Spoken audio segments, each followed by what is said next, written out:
going on, everyone, and welcome to another episode of Carbonite Bounty BS with me and the nerds, and a special edition, May the 4th. Hey, what's going on, everyone, and welcome to another episode of Here we Carbonite go Bounty again. BS. Here we go again. This is live Here we TV go with again. DP, ladies and gentlemen. Special edition. What is going on? Oh no. Come on, DP. Someone's got the site unmuted. Oh, it's embarrassing. It's all right. DP loves YouTube, so it's all right. We love YouTube as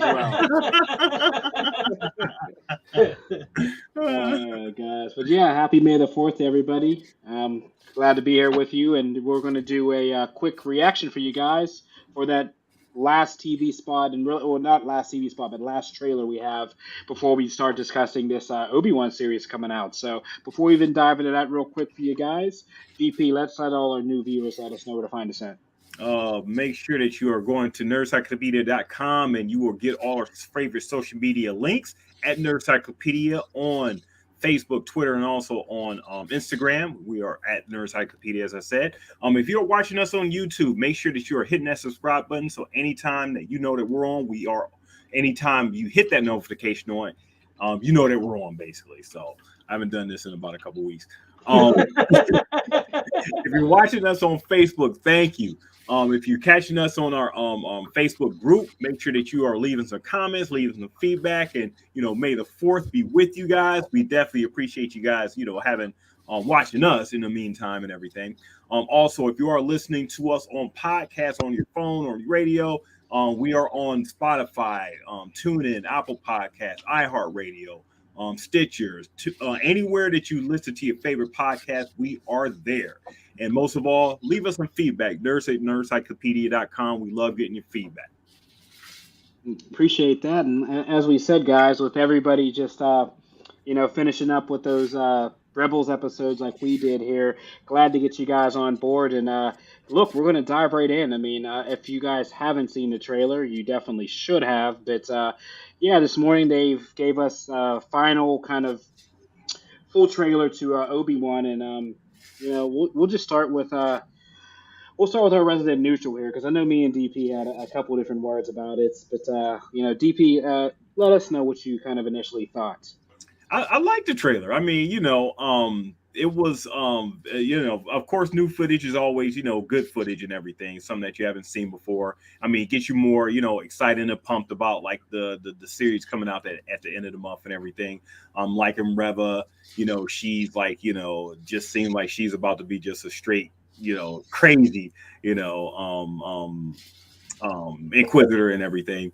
Loving the Vader, like, end thing, where we get like the, some initial, getting us pumped for that and everything. So I'm just loving, the Obi-Wan vibe, him and his, coming back, even McGregor coming back and it's like in his stature and stuff. So I'm feeling that. It was an overall good trailer for me. I can't really say too much else. What about you, Hitch? I like that we get a good look at Rupert Friend as the Grand Inquisitor here. I think that really, I needed to see a good shot of all of them as a group. I thought they did a good job there. I'm excited to see how they all relate to Vader.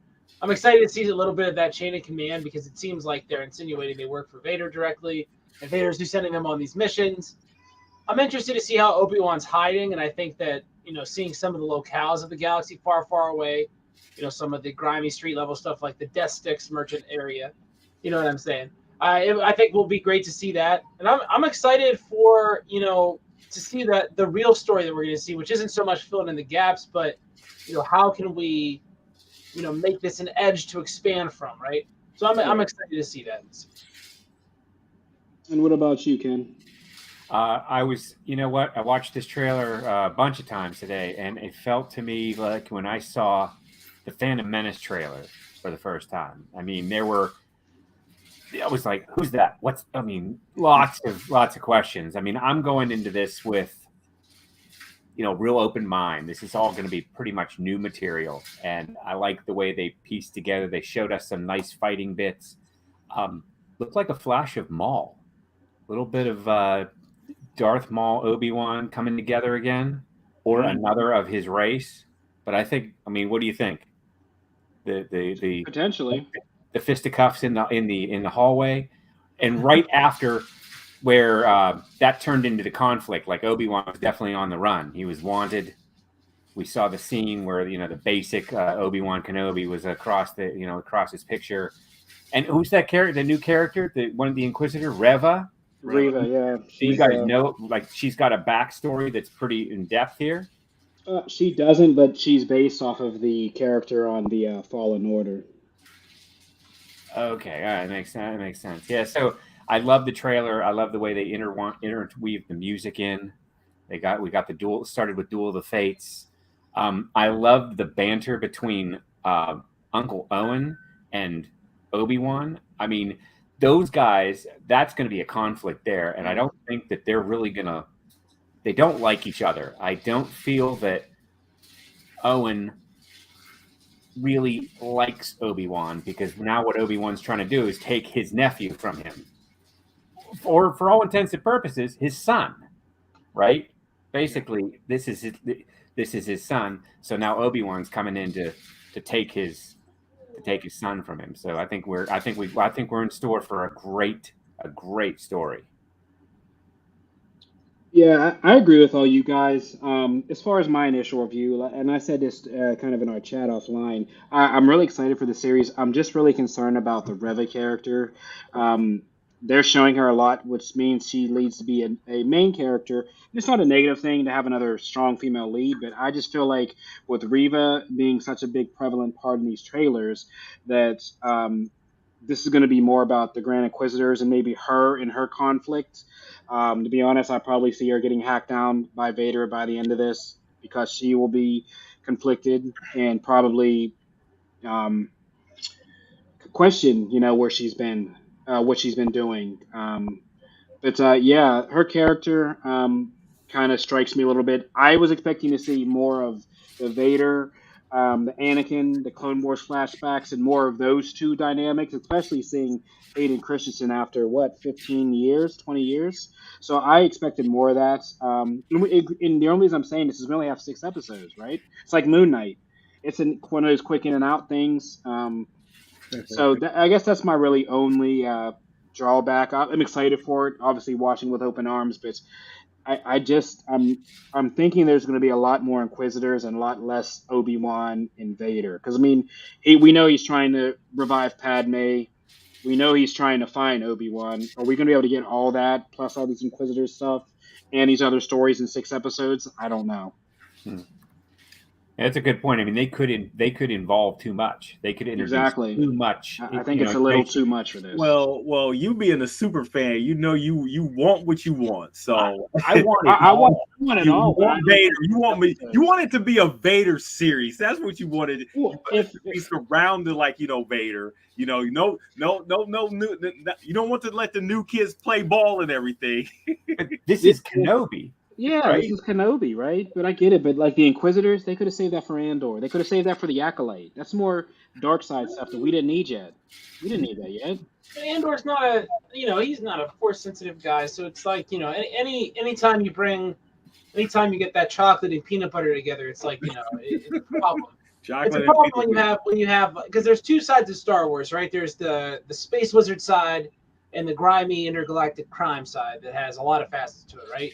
And whenever you mix those things together, it doesn't really work all the time, right? I think that's something that's normal. I think in Star Wars, you see that exemplified with Han and Obi-Wan in Star Wars. So I think it makes sense that it's like that. Obi-Wan says it, but Obi-Wan is squeaky clean, right? Like he's not gonna. We hope. Yeah, right. Like it's weird because you don't expect Obi-Wan to have a bunch of connects in that criminal underworld like Han and Chewie do, right? So, how is he able to sort of move around in the shadows? And that's important. That's what we need to find out. I hope they tell us that, because after I watched this trailer, I watched A New Hope, and I focused on Ben, and I thought about this. Ben Kenobi was the first one to introduce us to all the mythology, the Force, the Jedi. He was the first character that sort of laid this tapestry out. So he's really the focus point of rebellion, the rebellion era of this whole story. So we need to have a really good. They need to really build that up really good. Like, what makes this guy so important? What makes this guy have all the knowledge and be this important that he's the one that explains this to us for the first time? So I think personally, the reason I said in hits I said that about the Inquisitors is maybe semi spoiler alert, but who knows? So obviously we saw the guy who played in what's his name, the Rupert Friend. Bollywood, Oh no, the Bollywood the comedian who's a Jedi at the end. He was in Eternals. Oh, you talking about Camille Nanjiani? Camille, yes, Camille Okay, Nanjiani. all right, So yeah. he's a Jedi looking for um, And who's Obi-Wan.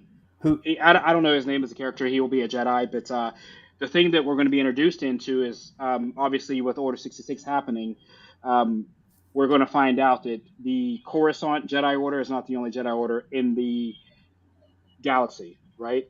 So Mhm. we're now going to be introduced into other Jedi Orders, which brings into an Andor series your Cal Kestises and your other characters that they plan on bleeding in through the Disneyverse. Which is why I figured they can save the Inquisitors thing because the Inquisitors chase Cal Kestis as well, which will bleed into Andor. So I don't know how this is going to tie together, but this is our retcon, I believe. This is the beginning of the retcon of where they're introducing not only Luke's order, but Mhm. other orders throughout the galaxy that didn't have Master Yoda, but other head or Grand Master. So I think this opens the door, as we talked about the world between worlds, of so much more content for us, and I'm excited about that.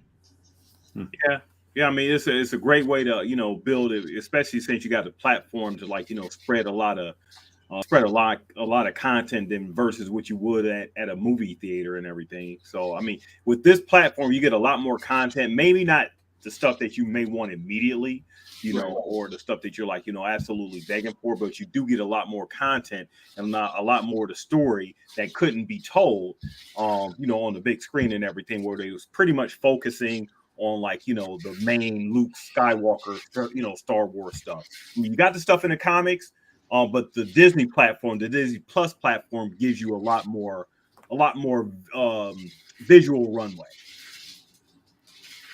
And I also liked how polished this looks. I mean, again, we've got Disney finesse using revenue the right way, making this look big screen. Like, honestly, and you got to admit, at the end of this trailer, didn't you think you were going to have to go buy a ticket?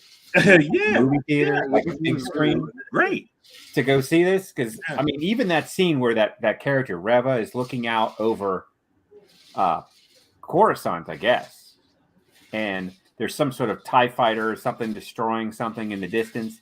I mean, that was legit. I mean, that looked motion picture special effect level.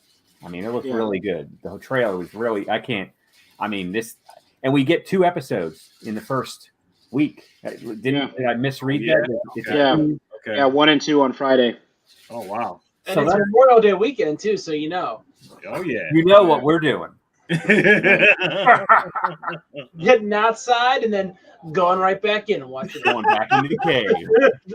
I'll be up at 3 a.m. The teammate, he's already up at 3. That'll be 3 to 5. I'll be texting us at 6 in the morning. That won't be Ken. I will not be Ken. I don't know if I'm up and it's because of G, I might be all right. I'll text you. Hitch and DP, I know you guys are typically more on the film side. I don't know if you've caught on to this, but these last couple Disney Plus series, they've kind of been giving me, like Ken said, the movie vibes. There's 6 episodes. The runtime's around 38 minutes, which if you add them together, it's about Avengers Endgame-ish. Mm-hmm. Do you think they're maybe following this whole 6 episode, not doing a movie but doing a movie format? If you get that, they're kind of running them like a broke up movie. I'm starting to see that. I don't know if they're going to go back to the 10 to maybe 11 or keeping this 6 to kind of movie format to keep it moving forward. Well, I know they've been using the budget as if it was a movie. Right. About spending between like 125 to 175 million you know, and that's like big budget right there in itself. But I know a little bit, it's been complaints between like Marvel and like a little bit of the Star Wars stuff, that sometimes the 6 episodes is not enough to tell like the story that they're trying to tell.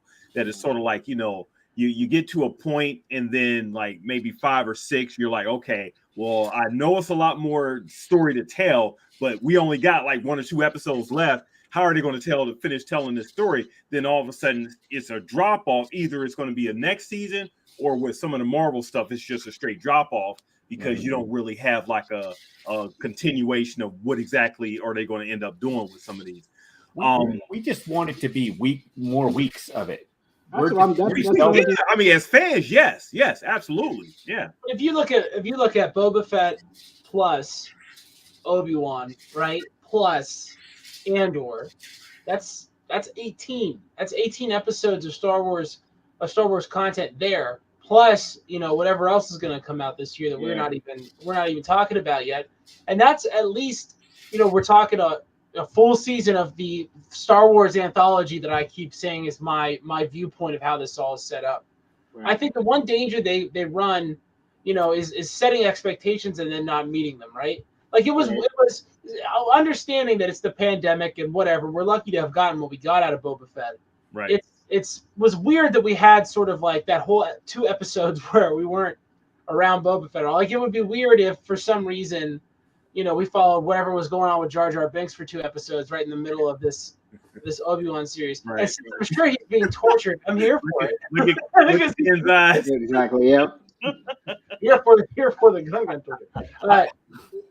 No, just kidding. But it would be weird, right? If we just it would be a fade. It would be one of those long fades from, you know, right to left, and all of a sudden we were on Gungan, right? Yeah. Yeah. Yeah, that makes sense. Total. I still hate you. Yeah. But I think that what they're doing as far as runtimes is excellent because they're not constrained by having how long can they keep your attention in one setting. But I like how the edges of Star Wars are sort of like the different places are sort of bleeding together, right? So there's a lot of intersection there could be with this Obi-Wan series. A lot. It can go in many, many different directions because, as we've stated, this is a very fertile ground right now. Disney's doing a lot of stuff in the between the prequels and the originals. Bad Batch is set here, so all of the Bad Batch, fair game. They could all show up in this. You know, a 20-year-old Omega, a Boba Fett who's younger could show up in this too. I mean, and these are all intersections with characters we care about and we've seen in different media. You know, there's plenty of people from, you know, Rebels that they could run into and individually. So I just think that what they're setting up with these first seasons, like these first couple breadcrumbs they're laying down, is like the base they're going to build off of from there. Like T-Mitch is saying with Andor coming off of this, right? And they're all going to be fighting the Inquisitors as they move along. And what you might see is sort of like all of these stories that are taking place at the same time will have a unified villain structure. And so that's what's going to link them all together, is that what this is just showing you how this villain or this you know, the Inquisitors, so to speak, intersected with all the Jedi. And you know, that's something that you could see maybe just in retrospect. And it's something that I think what is interesting about Star Wars is I could not have any idea what I'm unwrapping when the episode starts. And I know I'm going to like it by the end. Yeah. There's so many different things they could do. As long as they don't get a cheap Wookiee suit, I think we're in good shape. I mean, there's nothing cheap about this. Yeah, because I did the math on the episodes, like DP said, they're at 29.1, so 29 million. I mean, that's on Stranger Things budget. I mean, they spent 30 million an episode. I mean, look at the money they're spending. That's crazy. Yeah, you know? yeah. And that, as we discussed, you know, when about a year ago, look at all the A-list actors coming on board with these. I mean, and if Oscar Isaacs, you know, taking a side note, wins that award for Moon Knight, that opens the floodgates to every actor now finding a new path for them to get these Academy Awards. So, I mean, combined with the fact, like we said on a previous episode, they still need to do work because, I mean, in the show in the movie theaters, there's not much mid-level stuff out there. the numbers aren't there anymore to have your Angelina Jolies and all these kind of like action type stars. Those roles just aren't there right now, unless you do a Marvel movie or or you know DC or Star Wars DC. I mean, the money's not there. The Or people Fast aren't and the going. Furious. or Fast Yeah, and Furious. yeah, people aren't going to the theaters to support those budgets. So I I'm mean, going to theater to see a new Fast and the Furious movie. Hey, Every single Brie one. Larson is on Fast and Furious now. yeah, I know. You're the family. But wait, I hated the Fast and the Furious 2 when it came out. Oh, No, Fast and Furious 1 was terrible too because they kept trying to explain to Vin Diesel that Paul Walker was a cop, but like he didn't get it in 8 scenes and just kept committing crimes in front of him. It was terrible. I'm just he kidding. just didn't want to believe. Hey, listen, I've been wrong about many things in my life, and whether or not those movies were worth it is definitely one of them. I regret not getting in on it, but I can't get back. I've seen the first one. yeah.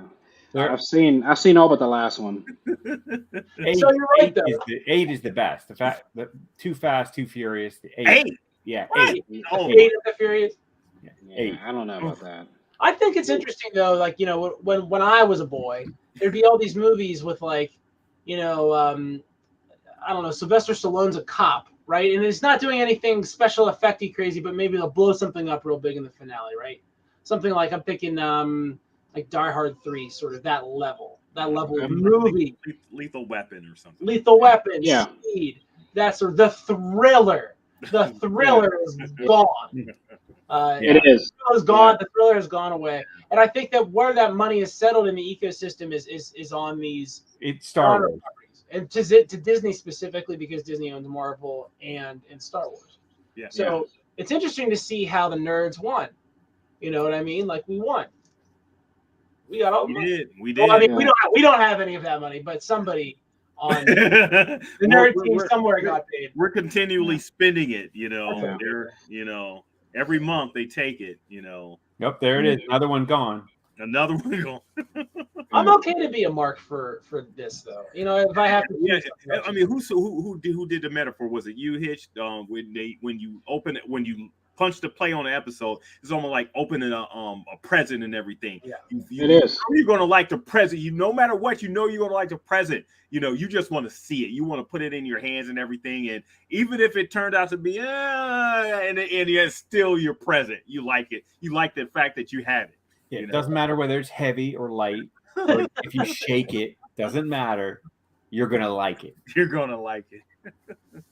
I think you're right, but I think that this Star Wars is in a much stronger position now than it was I can agree a couple years Yeah. ago. Definitely, I thought we were all sort of in the same worry space after the end of the Skywalker saga because it ended so, that movie was designed to end that saga. Yeah. Like, you know what I mean? We're gonna Completely. stop it now. Yeah, it was designed to end it. And then bizarrely, Luke Skywalker finds new on-screen life like within 24 months. We see Luke. Yeah. Luke on Yeah, screen. Really great. it was a total shock that Mandalorian was coming out because we all thought that was Boba Fett right there. That was going to be a Boba Fett thing, but they chose to do a Mandalorian. Okay, you're going to do this. Well, And what a great decision that was to come out with that first, because it tied itself neatly into the saga. It made a very nice segue. It reintroduced Master Luke to us. Mhm. And then we came out with the Book of Boba Fett, which was the bigger umbrella of the story. Right. I think we are going to be sitting around in 10 years, if any of us are alive still. In 10 years, we're going to be sitting around talking about the turning point of Star Wars, which is the turning point of Star That's Wars. all we got left. If we're lucky. Star Wars is the only thing left on the planet. That's Just it. Star Wars and R4 skeleton. Yeah. So for me, I think we're going to be talking about the turning point of Star Wars being the introduction of Grogu, of Baby Yoda, or Baby G as I call it. And I think that was really something that was a sea change for Star Wars. It put a lot of energy back into the franchise, and I think you have to credit that creative team for doing that. That's what drew all the eyeballs back to Star Wars. That's what drew the excitement back to Star Wars. And now it's there, and they can get Ewan McGregor to come back and get yelled at by Owen, who apparently knows all about the news of the galaxy now. Right. Yeah. And Yeah, he was talking pretty greasy. And Oh, he sarcasm was overflowing. Yeah, to a point of what T. Mitch was saying. I'm thinking now, okay, what was Ewan McGregor going to be doing? I mean, really? Have you seen his other roles? Because they were good. Yeah, I could see good. Owen clocking Kenobi, like just pow, and Kenobi will take it because he knows, he basically understands what he's doing to his home at this point, his family. So. Yeah, I'm stoked, man. I'm excited to see a little bit more. It always feels like a little special feature, And talking about May the 4th, which is the Star Wars holiday, imagine describing how successful, like 5 years ago. This is how successful the Star Wars TV is. I think we'd all be very satisfied with that, and so. I think we can be glad that the Star Wars does work as a serial, which who would have thought? It was long overdue. Oh, man. Yeah, man. But, like I said, guys, appreciate us coming in to do a quick trailer reaction for everybody. It's really fun. Glad we can connect with you guys on May the 4th before the day ended, as, we didn't get what we wanted today as far as releases. I know there's a lot of toy releases, a lot of merch drops. They're saving that all for Celebrations at the end of the month. So we'll probably do a Celebrations review because they'll probably introduce us to a lot of stuff as well. So as DP said, stay tuned to everything we're doing as we typically try to stay up to date. If any breaking news comes out, any secret trailers, anything comes like that comes out, we'll make sure to keep you guys involved. Moving on the channel, I'm pretty sure DP will let you guys know. We'll probably have a Doctor Strange reaction on our Nerd Psycho show, which is the other show. So if you only watch this, you're really missing out on Nerd Cyclopedia because we offer so much over other platforms. So make sure that you are subscribing. We'll be back next week talking about Darth Vader, the comic. Correct. So we'll be reviewing like the first 6 issues of that 2015. Get your library card. So if you don't read, for all our young listeners out there, or viewers, make sure you learn to read, please. That's right. Young viewers, make sure you learn to read before you watch this podcast. Nick. Get a library card. Get a library card, and if you don't read, everyone will be able to tell when you're ordering. Yes. Well, learn the Dewey Decimal System. Learn the Dewey Decimal System. I remember that. Remember your fractions. Oh, man. And long division, children. Very important. That shows how old we are. It's kind of bad, right? Yeah, because we all have a Star Wars podcast that we haven't talked about how much we love the library. That makes us the coolest kids. Yeah. Learn to read before you watch our podcast. You only got a week. You only got a week. English language. It's only the hardest language in the universe to learn. You got a week. Those books are 1,000 words. You can probably find the audiobook if you guys don't want to read. Hey, describing a comic book? I don't know. Darth Vader is angry. How can you tell he's angry? He's always angry. He's all he breathes a lot. Juice bubble. I'm angry. All right. You guys are killing me, man. All right, that's enough. We're out of here. Yeah. But yeah, guys, like I said, thank you guys for coming on. And as we always say, this is the way. May the 4th be with you. May the 4th be with you. I just say this is it.